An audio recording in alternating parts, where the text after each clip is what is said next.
पंचम भाव को अधिकांश लोग इस तरीके से मानते हैं कि वो सिर्फ संतान भाव है। अधिकांश ज्योतिषों से सिर्फ संतान भाव से ही गणना करते हैं, परंतु पंचम भाव सिर्फ संतान गणना का एक कारक नहीं होता है।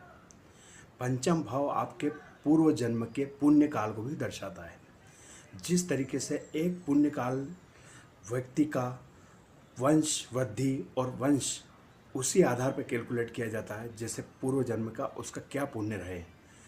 वहाँ पे बैठा हुआ ग्रह और वहाँ का स्वामी इस बात को दर्शाता है कि आप अपने पूर्व जन्म से क्या लेके आए हो और आगे अपना क्या कैरी फॉरवर्ड करोगे। बहुत से लोग सिर्फ संतान देखते हैं, यह बात हालांकि सच है, संतान देखा जाता है।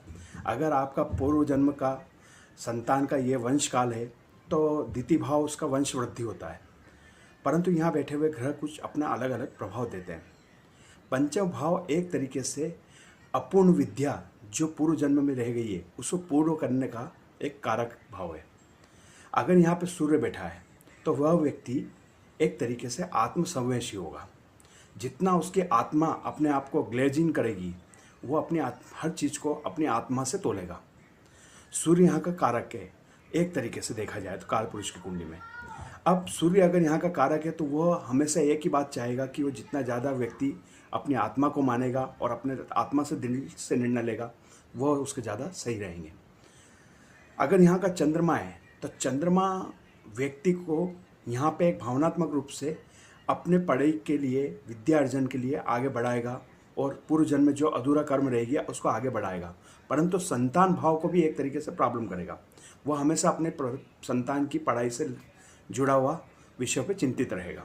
अगर यहाँ पर बुध है तो वह व्यक्ति एक तरीके से बहुत बुद्धिमान, चतुर और विद्वान होगा, परंतु एक तरीके से अगर वहाँ पर उसकी दिग्भ्रमित हो गया तो बुध उसकी स्थिति खराब भी कर देगा, उसको निर्णय लेने में असंवैधानिक पहुँचाएगा।